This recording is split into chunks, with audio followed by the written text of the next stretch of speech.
So as we chat a little bit about the integers again, if I owe my friend $4 and then I borrow 6 more, I probably should quit spending money. But that's more of a business question. That I owe 4 and I owe 6. Now I owe them 10, or I'm $10 in the hole. It's not like multiplying where two negatives make a positive. That doesn't happen very often in life anyway. But when you have different signs, it basically is just a subtraction problem, and you keep the larger number. This is the part I always tell people is the biggest thing. If you remember to keep the sign of the larger number when you're doing these, you're like, well, 8 minus 3 is 5. 8's bigger, and it's positive. So that's how I know the answer is going to be positive. And again, I could check on a calculator, but I don't want to have to do that every single time. Subtracting, add a line and change the sign. So let's change colors here. Okay, the double negative just basically means I pick this up, put it down, those both become positive, and now I'm back in a situation like here.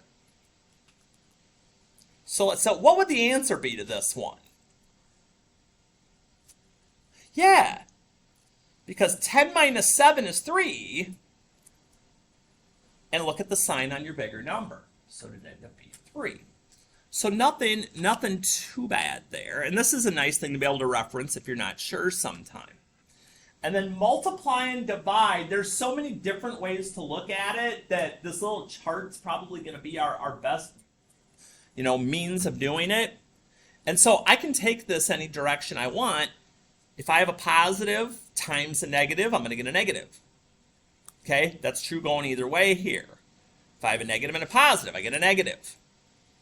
What I want us to realize here is, if it's one of each, okay, if they're the same, you're going to get positive, even if it's negative times negative. We know positive times positive is positive. But if they're different signs, one of each, no matter what order they're in, our answer is going to end up being negative. So just a few things, a few background things to kind of deal with as far as that goes. So after that kind of overview, we're just going to write in here.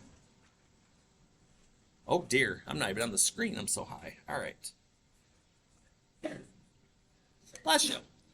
And so here, okay, page 3 has got a quick synopsis of this. We're going to try and avoid being way over wordy whenever we can. Mathematicians tend to explain things too well. I guess that's why we're not English teachers. So with these, I'm going to assume one of two things here. I know that can be dangerous. That either, if it's small enough number-wise, that you'll probably end up doing it in your head, or at least give it an attempt. But if not, you always have the option, if you want or need, it's a little bright, of having the calculator help. Now, just a reminder, with the calculators we have in here, those buttons are different. Strange but true. The one that we have there is the negative, this little one. Because if I on accident, let's say I forget and I'm like, all right, you try to do minus, it's just going to say answer. That's not going to help me anyway. So the calculator will help me out a little bit if I try it that way. But again, I also could do 9 minus 3 is 6. There's my bigger number. I'm just going to keep it signed. And so I'm not going to go too crazy with any of these. So let me ask a couple of questions as we get going. Negative 52 divided by 4. What's the sign of my answer going to be? Negative, because we got one of each. Now, if you know 52 divided by 4 off the top of your head, I'm impressed. I will say that. Oh, dear. But if not, we can get some help. I always say, get as much help as you can from your brain and as little from the calculator as we can. And so, with any of these, that's kind of the route we're going to go. But kind of talking about this positive, negative thing again, let's try something. Let's say I use the negative instead. Let's see what happens. I'm going to laugh when you're like, dang, error, it should be that. Well, again, the calculator, if we're doing this, okay, that's the regular minus button. So we're going to be using this one if we want to go that route. But again, take this opportunity to trust your brain. Okay, 13 minus 2 is 11. There's the bigger sign, the negative or the minus. So that's what I put on my answer. Keep life simple, keep life simple. And the only other thing, to be honest, that I would mention back here, even though I want to look at a couple of these, whether you're doing dividing or multiplying, again, just keep paying attention to the signs first and know the sign before you ever start. Only place in life possibly where two negatives make a positive. And do I have to put the plus if it's positive? No, we assume that already. So here, you could even just do 77 divided by 7. Still trying to get a gig down here with staying on the screen. Negative times negative, still positive. I can just multiply the numbers together. So keep challenging yourself. And like we said over before, anytime that you've got the double negative next to each other, just give each of them an extra line, and now it becomes a plus 12. And working it through. So this is going to be more of an exercise of, can I remember the rules? Do I want to go to my calculator? Do I want to use my head? I'd encourage you greatly to try and use your head. Now, we actually have another use for this. Thankfully. So when we get over to the back, you're like, dang, you're skipping a lot of examples. I am here because I think getting you some time to kind of mess with this at the end and just get through is going to be better. We can use this with order of operations to kind of help ourselves here. Good old PEMDAS. So I need some help on Monday morning to kind of remember some of these. Anybody remember what the P in PEMDAS is for? Parentheses, absolutely. And I'm always a fan, when I can, of putting physical symbols with things, just kind of remind myself a little bit here. So if we see parentheses, that also could be brackets if you happen to see them, or something like that, just in case. Okay, so we'll always do those first. Parentheses different than the parentheses you see for multiplying. More like if we're doing an operation in the middle. Okay, what about E? Exponent. Exponent's nice. Which is the number above base number. That's right. Excellent. Man, if I ever miss, I've got people in here that can teach this. This is good.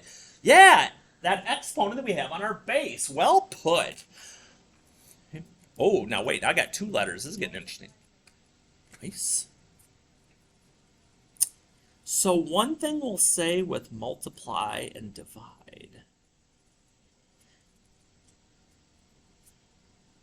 is that if you have more than one of them in a particular problem, and we'll run into that we're going to work from left to right. So it doesn't matter, you don't necessarily always do multiply first and then divide, because that's the way we wrote it. Whichever one's further to the left is the one that we're going to do first. What about the last one? What about A and S? Add and subtract. Because it's the most simplest of the terms. It's also true. And we're also going to do those from left to right. Now, is it true that oftentimes with these, like we did on the ones in the front, that you could do them in your calculator? Yeah, it's true. Sometimes, though, that can get us into trouble on a couple of fronts. And that's why we're going to take a peek at some of these to see what I'm talking about. So here, if I were to, we'll do it on the first two here. We'll do it both ways. All right, so I look, go parentheses. Go back up and look. Okay, exponents. Okay, I got an exponent. 1 squared, I won't even ask that. I think we know what 1 squared is. 1 squared is 1. So we'll get that taken care of first. What do I need to do next? Multiply. Multiply.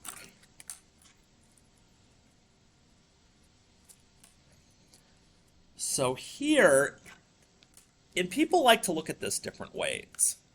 You can either look at this as it's 3 times 5, which is 15, and then just keep the sign. Okay, that would work. Or you could look at it as negative 3 times 5, which would be negative 15, and add it. So, but they both, fortunately for us, work the same way. And then at the end here, we're just going to go left to right. So 6 minus 15. Okay, 15 minus 6 is 9, but that's a bigger sign. So we'd have negative 9 minus 1. And if I borrowed $9 from my friend and I borrowed another, I borrowed 10. Yes, negative 10. And so this typically is the problem when I'm talking with people about these. They're like, okay, one thing to mention as we go here, if you are new to these calculators, your exponent, but you got choices here actually. This will work for any exponent. This up arrow, it's called a caret. That'll get us there. Or if you're ever just wanting squared, you can also hit the x squared button. People are like, why don't I just do that? That's a lot easier. Oh, let's take a peek at this next one and see why. We're gonna have a little problem if we let the see, the calculator is not infallible. Well, it is for certain things, but so here's the thing. When we get here, I'm kind of looking around and I'm like, okay, so I see multiply, I see subtract, I see subtract, and I see what I think is divide, but here's the thing.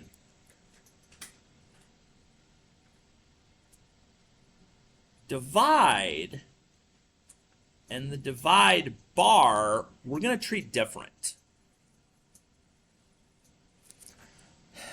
And we'll see on the calculator with that in just a sec. When we see the bar come up, what we're going to do is we're going to do these separately. So I'm going to kind of forget about that for a second and just do this. So whether you're going to the calculator or using order of operations, what am I going to do first up top? Yeah, these parentheses, or even if we looked at it as multiply, that would become before subtract does. So 4 times negative 5 is negative 20. Minus 1 is negative 21. Just doing that top part. Then we'll go down below. What's 5 minus 8 going to be? Negative 3. Negative 21 divided by negative 3 is 7. Perfect. Positive 7. So if I go to my calculator, if I was, I'm just going to be the calculator crew and let this do all my work for me. Oh, dear. I actually know a way to do it. There is. How can you do it? First, you just do the first top, and then you do the bottom, and then you divide it by the answer. Love it. Yes, I love the problem solving in this group. Those were both perfect responses. So let me just kind of say them loudly in case people later couldn't hear them. You could go ahead and do each of the parts separately and just type them in and then just divide the two answers. Perfect. You also could do it all at once if we went ahead. Now let's see if I do something silly here at the start. But the bottom part parentheses. Oh, now see, this is on me. I should have put the top in parentheses too, just to make sure. Yep, just to make sure that the calculator knows what I want to do. Because the calculator is very smart. It just needs to know what I'm trying to ask it to do. So either of those would work. Sometimes all the extra parentheses can get to seem like a bit much. But again, that's 3 different ways. We can use our noggin, we can separate it, we can do it all at once. So play around with that a little bit as you're doing these to see how that would work. So what I'm going to do here is, let's see, how do we want to play this? Let's do that. I'm going to freeze my screen for a minute. Try out letter A, and then I'll unfreeze in a minute, and we'll kind of see where we're at on things. Make sure things are going all right. It will take it from there.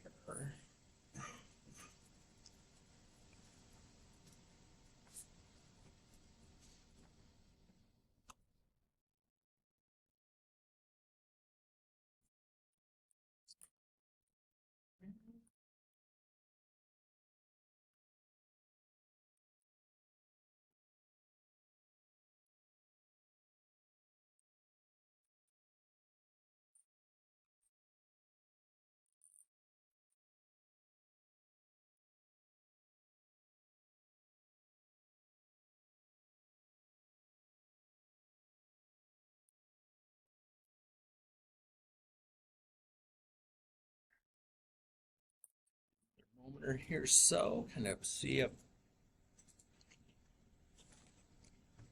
got everything fixed up. So whether you went order of ops using your head or kind of showing it step by step, or went to the calculator here, as long as we are careful with our signs and parentheses, you should end up with 62.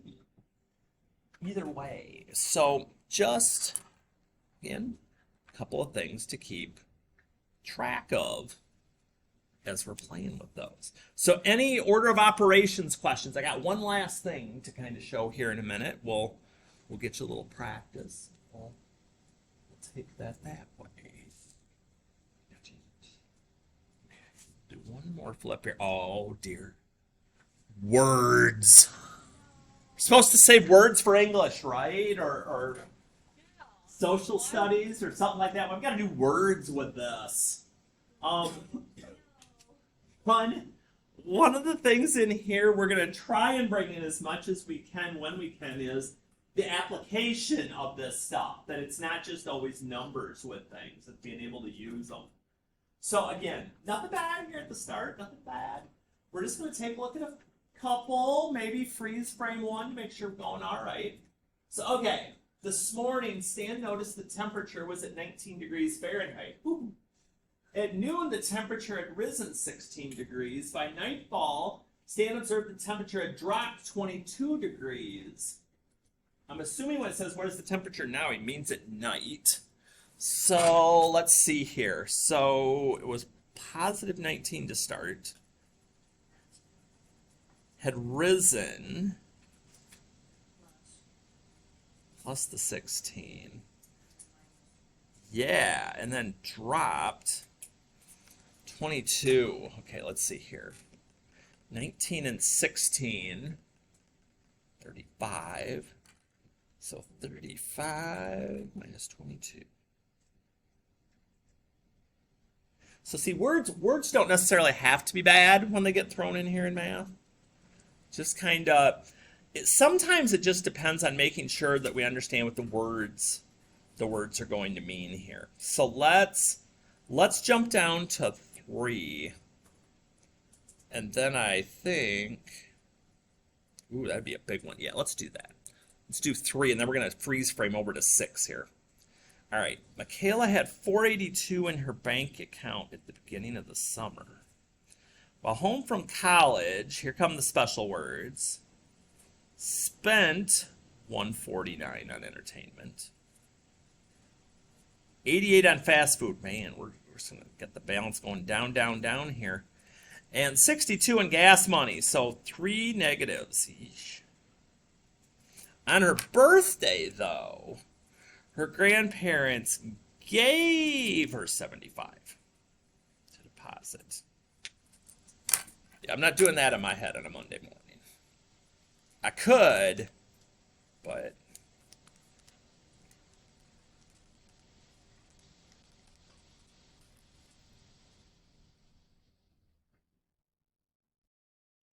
so she's still got a decent amount of cash left here. Decent amount of cash. To kind of see how we're going here.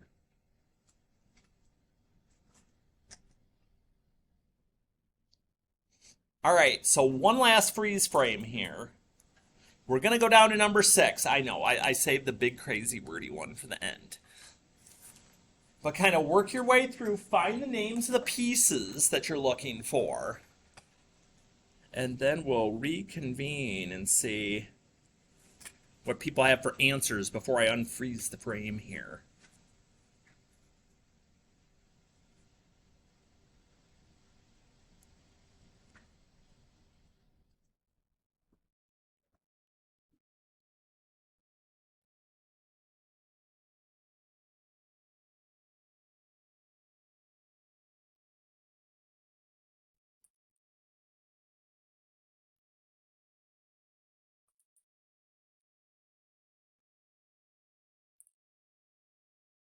Saying, hopefully, if somebody's watching this later, they froze the video before they just saw me do everything in the background here.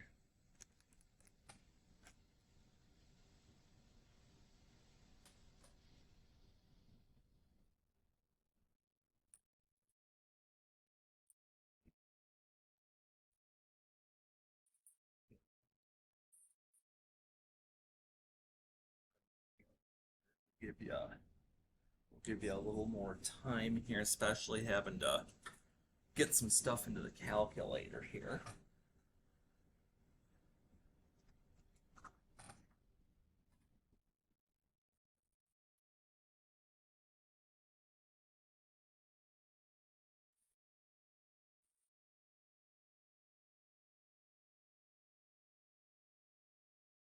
Right now, I almost unfroze it.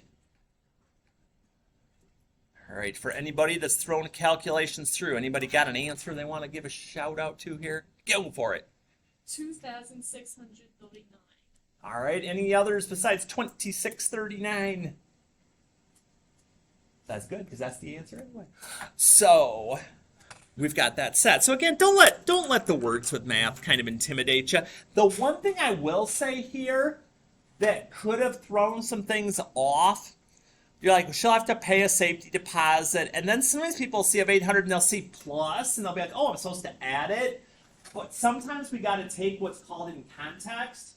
She's paying that plus that. So it's kind of like they're grouped together. So whatever I do to one of these, I'm doing the same thing to both. So that would be where the pay is coming from. There. So as far as the, oh, yes, sir.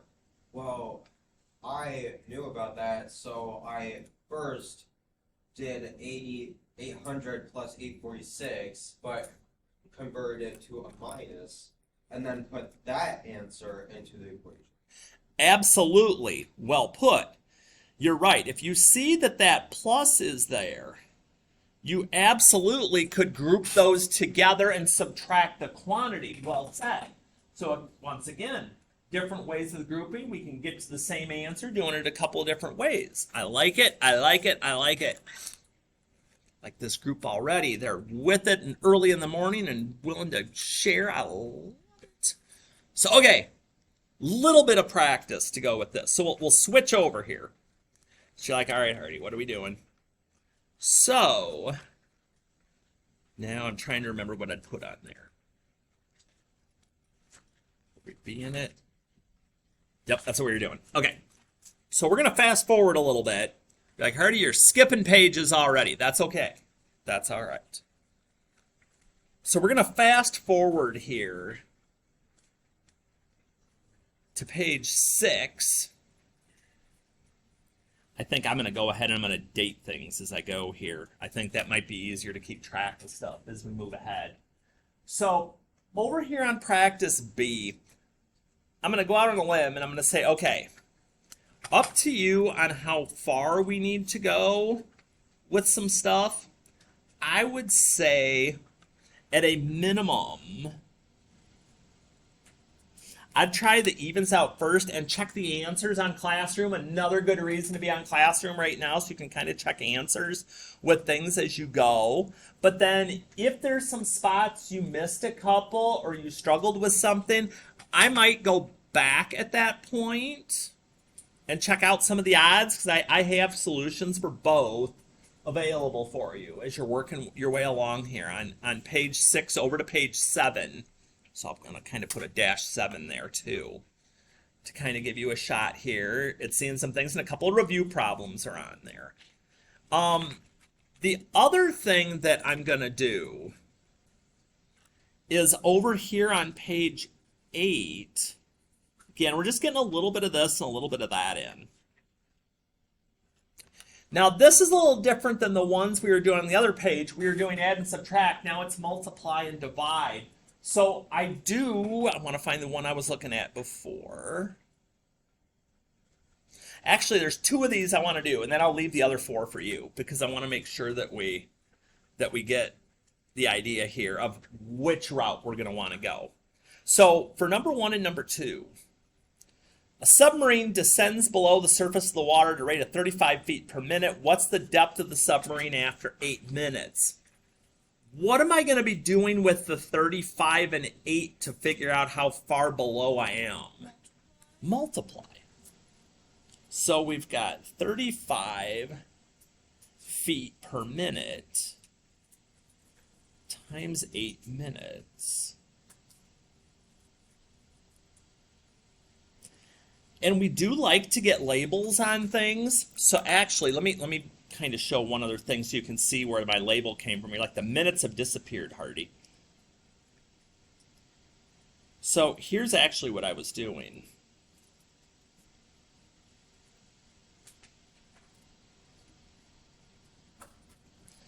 If I'm doing 35 feet per minute every minute times 8 minutes, so yeah, technically what we're doing is we're canceling out the minutes, and what's left is what your label would be. So it just kind of helps on making sure that labels get done correctly in those situations. Now the next one though, James is planning on applying for a loan of $8,400 to repair his roof. If he intends to pay it back over 5 years, oh dear, what should he expect to pay in monthly payments? Okay, we got all sorts of stuff going on here. So, here's the first thing. I notice it's 5 years, but that says monthly payments. There's 12 months in a year. Okay, so if 1 year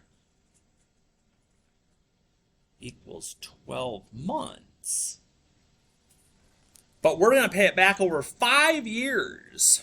So multiply that by 5. Absolutely. 60. Awesome. months. So 60 months we got to pay it back.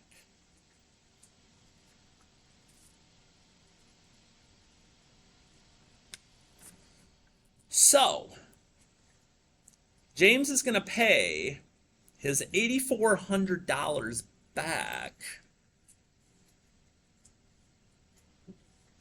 over that 60 months because he's making monthly, not yearly payments.